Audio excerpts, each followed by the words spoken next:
É comum dizer que a igreja primitiva descrita no Novo Testamento pensava que a vinda do Senhor poderia ocorrer naquele tempo. Muitos, por conta disso, afirmam que as Escrituras falharam, pois Jesus não veio no tempo dos apóstolos.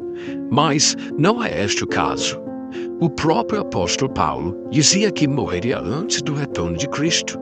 Ele disse aos anciãos de Éfeso: sei que depois da minha partida entrarão no meio de vós lobos cruéis que não pouparão o rebanho. Atos capítulo 20, versículo 29.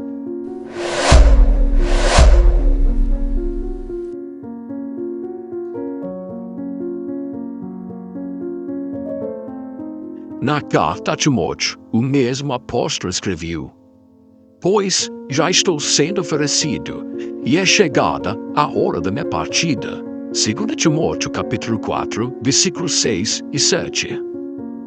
Quando falou sobre o dia do Senhor, a queda de Jerusalém no ano 70 depois de Cristo, Paulo consola seus primeiros leitores, dizendo que Deus não nos destinou para a ira, mas para recebermos a salvação por meio de nosso Senhor Jesus Cristo.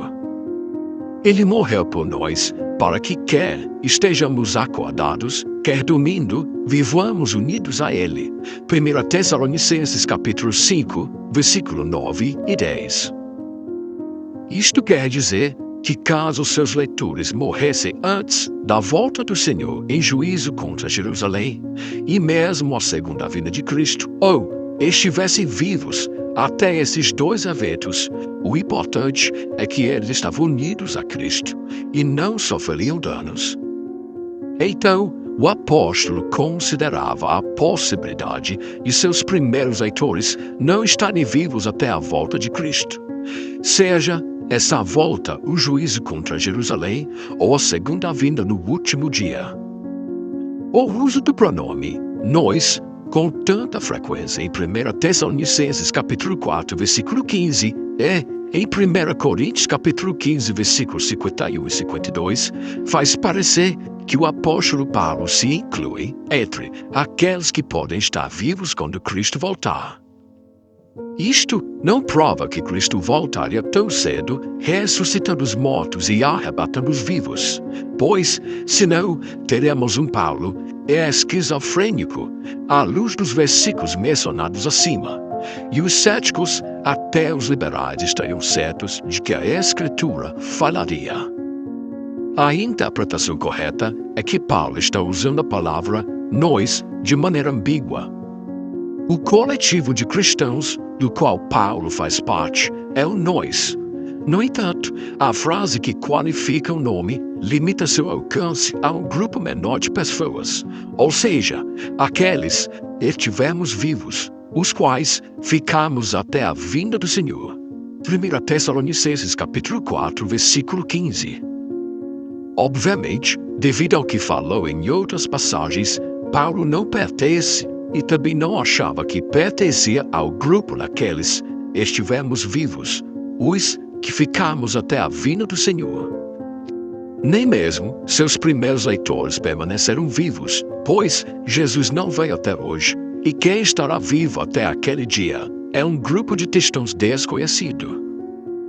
Agora, sobre a vinda de Cristo estar longe, muitos afirmam que os cristãos do primeiro século defendiam o retorno iminente de Cristo após a sua ascensão.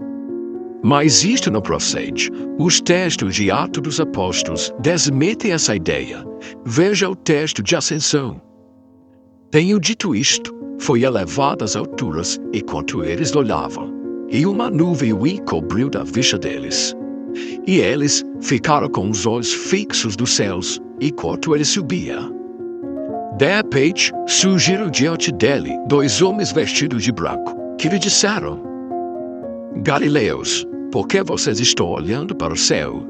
Este mesmo Jesus que dentre vocês foi elevado ao céu, voltará da mesma forma como viram subir. Atos capítulo 1, versículo 9, 10 e 11. Se lermos alguns versículos antes, veremos que os discípulos esperavam o estabelecimento iminente do reino de Deus em glória. E isto sem a expectativa de qualquer evento que deveria ocorrer antes, pois os discípulos perguntaram a Cristo: é deste tempo que restaurará o reino a Israel? Confia no versículo 6. Cristo responde que algo tinha que acontecer primeiro. Sereis minhas testemunhas até os confins da terra. Confira no versículo 8. E também confira em Mateus capítulo 24, versículo 14. Essa fala de Cristo tem paralelo com o mandamento da Grande Comissão, sinalizando que antes de qualquer coisa, a igreja deve ir e ensinar todas as nações, batizando-as, ensinando-as a observar todas as coisas que eu vos ordenei. Mateus capítulo 28, versículo 19 e 20.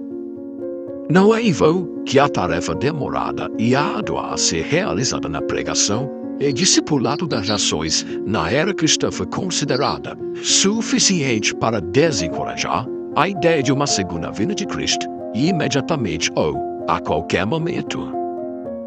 Não é em vão que em Atos capítulo 3, versículo 20 e 21, o apóstolo Pedro diz que é necessário que ele permaneça nos céus até que chegue o tempo em que Deus restaurará todas as coisas, como falou há muito tempo por meio dos seus santos profetas.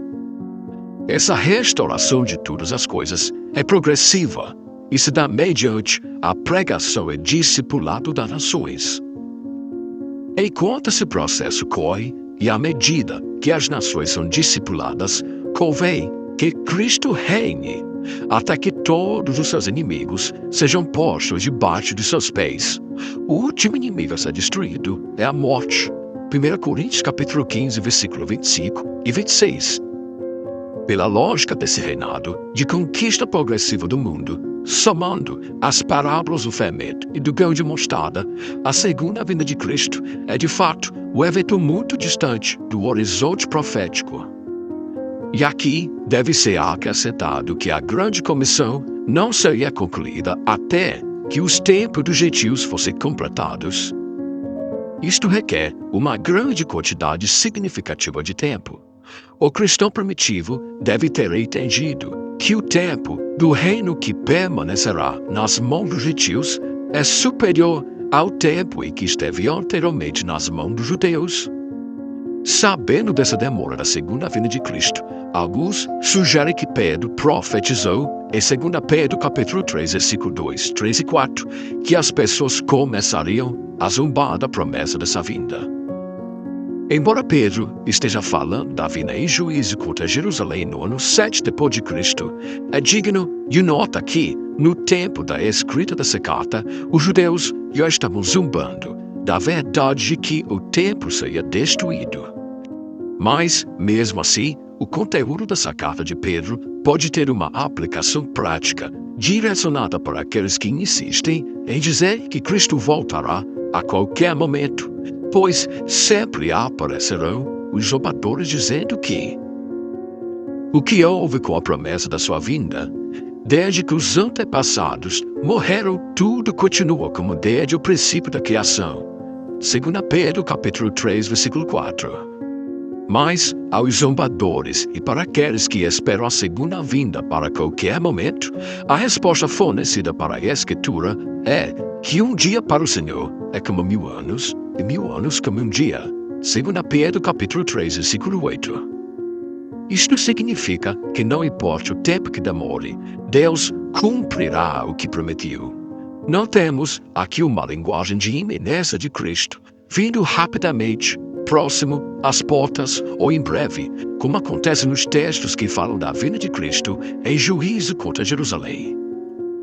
O texto de 2 Tessalonicenses capítulo 2 é muito claro quando adverte especificamente contra aqueles que nos enganam ao dizer que o dia do Senhor já tivesse chegado. Confira em 2 Tessalonicenses capítulo 2, versículo 2. E também veja no versículo 3. No contexto dessa carta, Paulo estava falando de eventos que aconteceriam à queda de Jerusalém no ano 70. E mesmo não se tratando da segunda vinda, Ele adverte acerca do engano de quem estava antecipando o dia do juízo contra Jerusalém, deixando claro que antes daquele dia virá a apostasia, e então será revelado o homem do pecado, o fio da perdição. 2 Tessalonicenses, capítulo 2, versículo 3. É muito esclarecedor nas Escrituras Sagradas que qualquer que seja a vinda de Cristo, muitas coisas específicas devem acontecer antes.